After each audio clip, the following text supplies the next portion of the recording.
This is part 3 of On the Loose, Destination Everest Base Camp with Steve, George, and Ricardo. We're coming in on day 5 as the trekkers make their way up to the little town of Dembauché. Well, it's after lunch.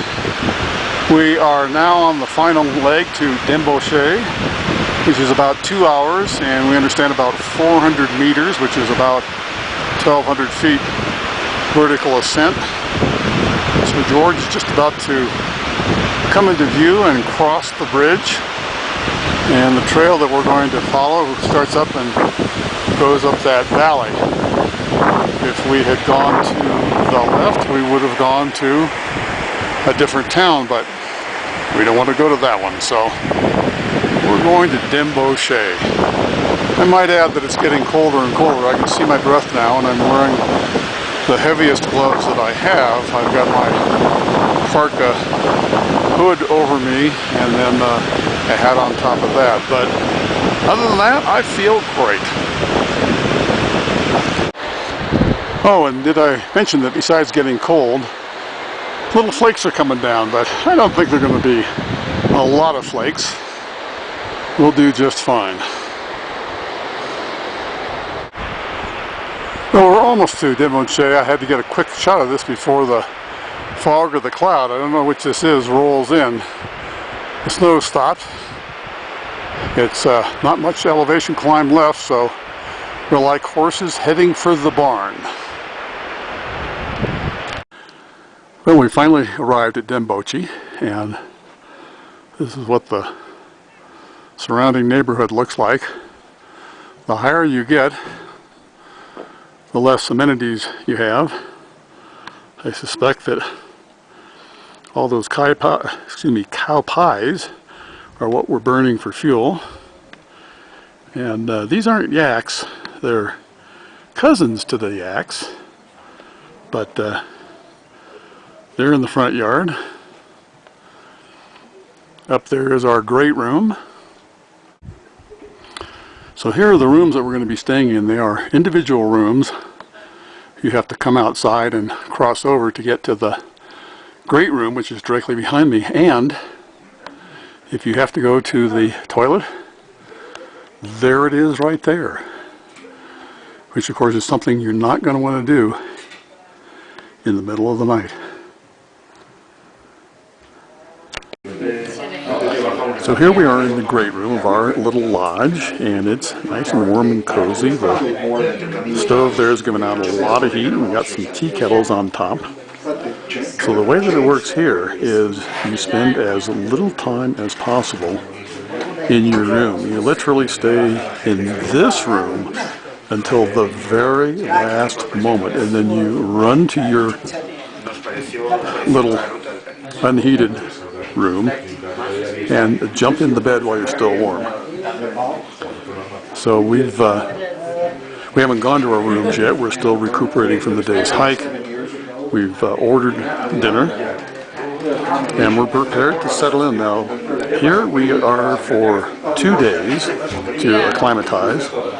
We're going to do tomorrow just a day hike where we hike up about 500 meters. That's about 1,500 feet elevation change. Hike up and then hike back. The theory is hike high and then sleep low, and that's somehow supposed to further help acclimatize you to the test ahead. So that's what's on the schedule for tomorrow.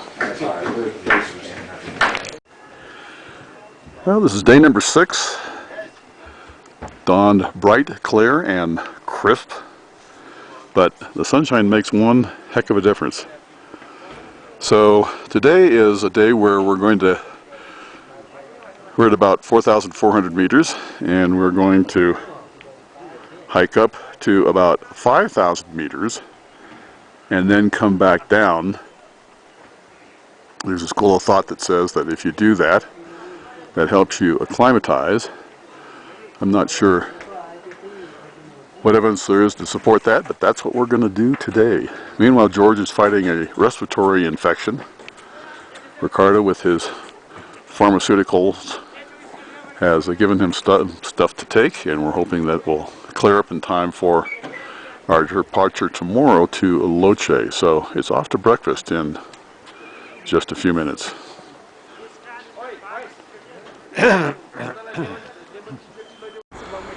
Well, we've been hiking about 45 minutes now, almost all straight up. It's going to continue to be all straight up, but that's the test to help get us acclimatized. There's our little village down there, and of course, as you might imagine, the mountain range hasn't changed from the last time we showed you this shot.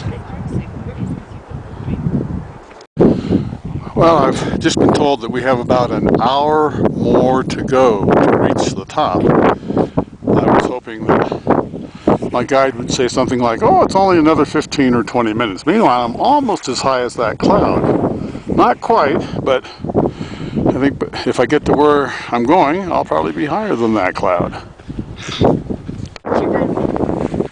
We've reached the top, 5,100 meters. The clouds have come in, so we can't see anything. I've been told that 5,100 meters is about 16,080 feet, so that, or 800 feet, so that beats my personal best of 16,500. It's a little windy, I'm starting to get chilled, so we're going to start back down the hill, but I made it to the top. Well, I think I'm about 3/4 of the way down with Ram, our lead guide. As you can still see, the clouds are kind of rolling through. Wind's blowing a bit, it's a little chilly, no snowflakes so far.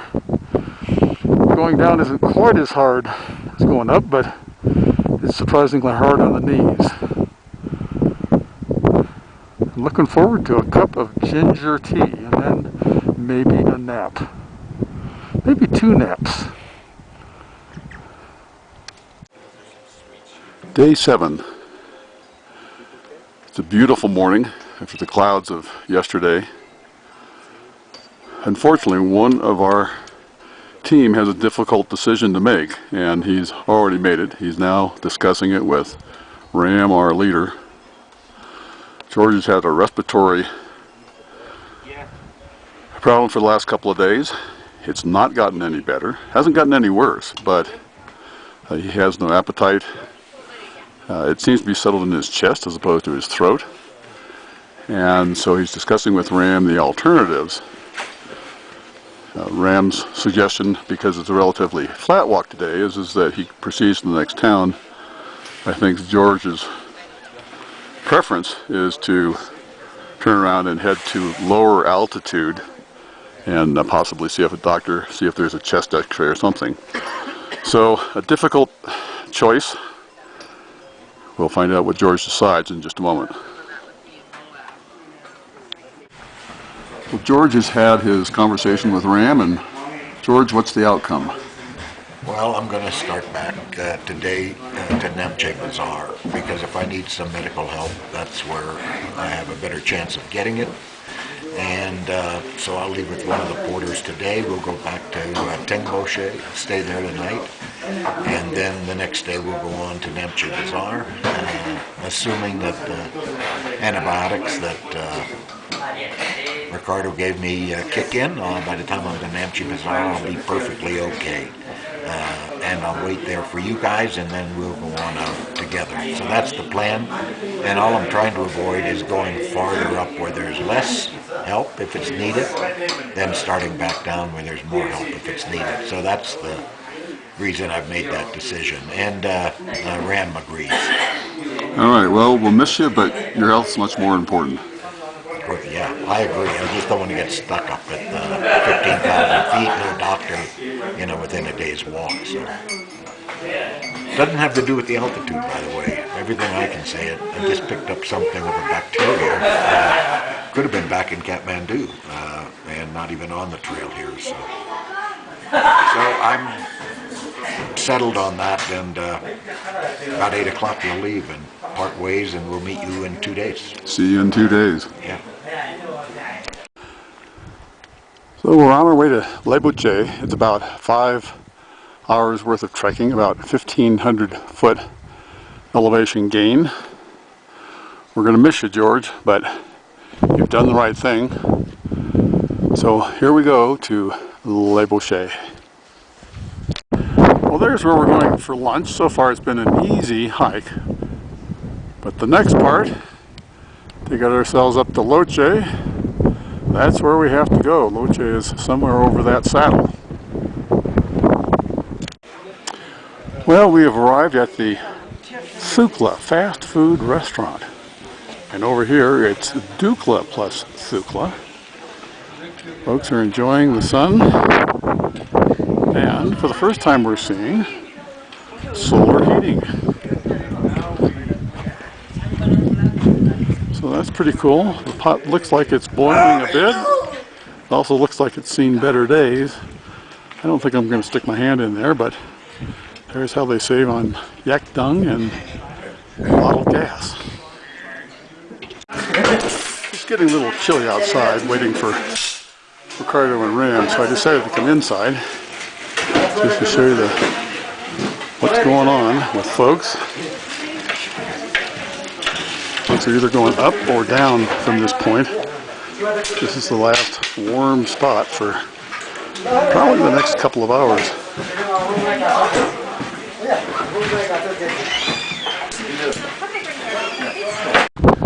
We haven't reached Le Boucher yet, but these monuments are to those Sherpas that have died on the mountain. There's a number of them.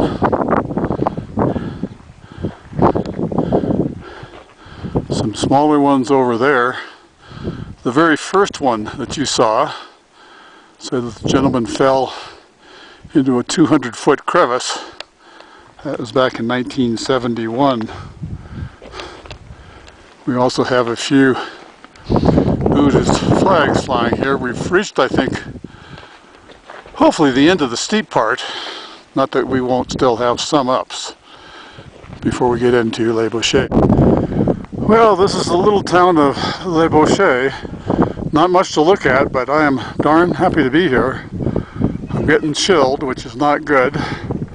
It's just been a wind all the time behind me, so hopefully my hotel or lodge or whatever you want to call it isn't too far away.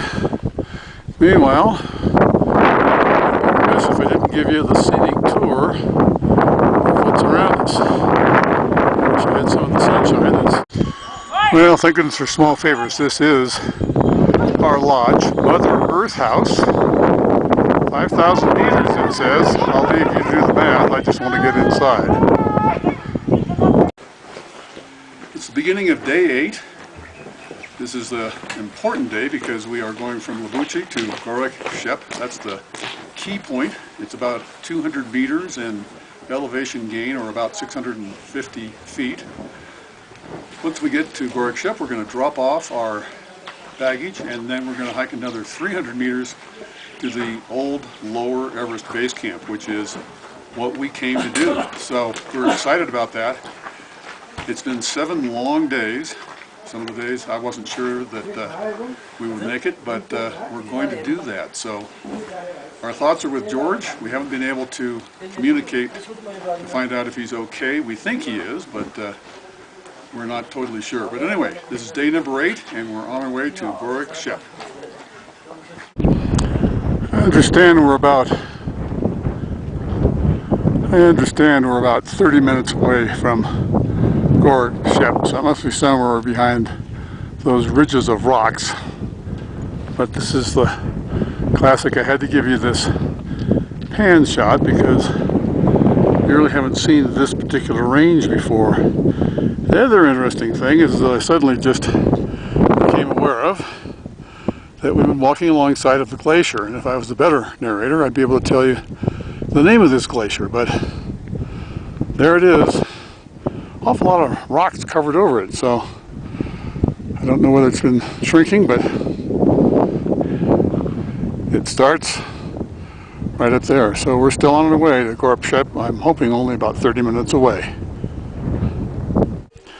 Well, even though we had only 200 meters of altitude to gain, it seemed to take forever to get here, but there is the little town of Gorek Shep, and when I say little, I mean little. That's it. That will be our jumping off point for going to the lower Everest Base Camp. We're supposed to do that this afternoon. I don't know if we have enough in us to do it. It's another 300 meters up. Must be somewhere up there. So anyway, a little town.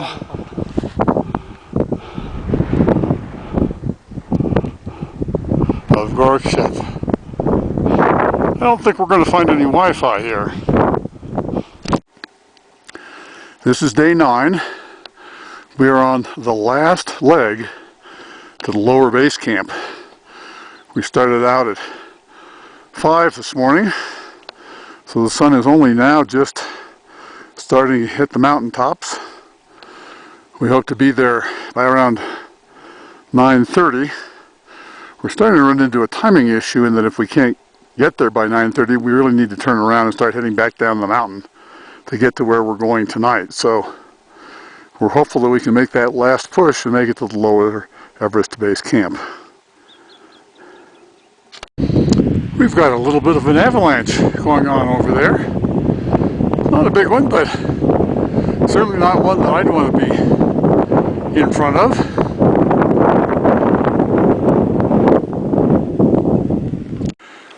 Well, it's hard to believe, but I think I'm actually going to make it. There's lower Everest Base Camp. I'll zoom in just a little.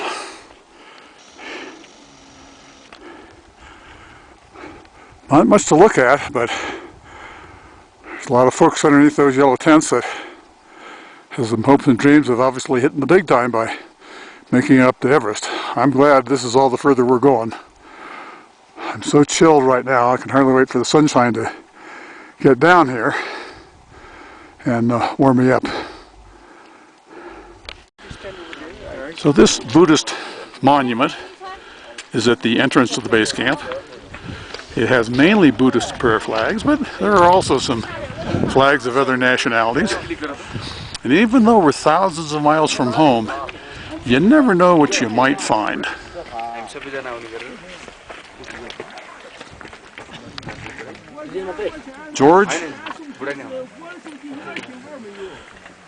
George, this one's for you. As you can see, Everest Base Camp is quite spread out on this valley. Tents of different sizes. And Ram, where's the trail that leads up to the next camp?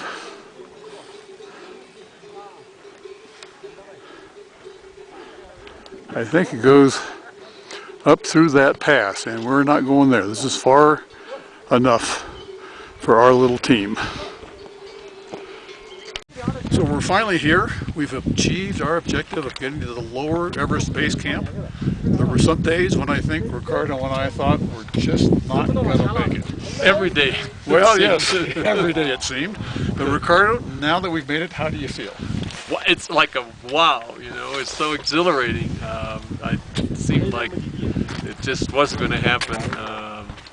Getting up today in the dark and starting out, and it was freezing, and it continued to be freezing, and still, somehow we made it. We did. And we would not have made it without the help of our guide Ryan and his support staff. While we were happy to make it to the Everest Base Camp, we now had a timing problem. The second part of our day required us to descend 3,300 feet from Gorkshep, the town we had left that morning, down the mountain to a town called Parichi. Based on the speed that Ricardo and I walked, this was about a 5 to 7 hour trip. The problem was that I made it back to Gorkshep at 12:30 p.m., and Ricardo made it back at 1:30 p.m. We should have left for Gorkshep around 11 a.m. Having lunch and then leaving at 2:30 p.m. would mean that we would be trekking for several hours in the dark down the hill before we arrived at Parichi. We had to stay on schedule because we could not afford to miss our plane several days from now then out of Lukla. In hindsight, we should have planned a flex day in our schedule in case something went wrong. We had not done that. Something now was about to go wrong, and we had no flexibility in staying in Gorkshep, recovering overnight, and then starting down the next day. It didn't help that both of us were exhausted. Ram, our guide, recommended that we both rent horses. We rented a couple of small but sturdy horses. The horse station sent along guides to take the reins and lead the horses. They were smart enough not to let us take the reins and possibly drive the horses over the side of the trail. It's a good thing they did take the reins, because in some of the steeper parts of the trail, with the guide pulling on the reins and our porters slapping the horses on their butts, the horses initially balked. We arrived 4 hours later at Perici in the dark, tired, saddle sore, and hungry. The next day we descended from Perici to Tenboche, despite the good weather. It was clear that when Ricardo arrived in Tenboche, the asthma condition that had been developing over the past couple of days was starting to take its toll on the pace he could walk. His arrival 2.5 hours behind me and his physical appearance caused Ram, our guide, to recommend that he ride a horse the next day from Tenboche down to Namche Bazaar.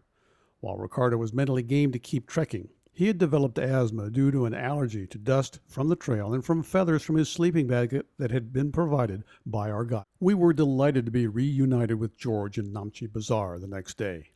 He had been to the clinic to be examined, had been given some medicine, and while he still had a bit of a cough, to us it seemed much less severe than when we had parted in the town of Dingbuchi.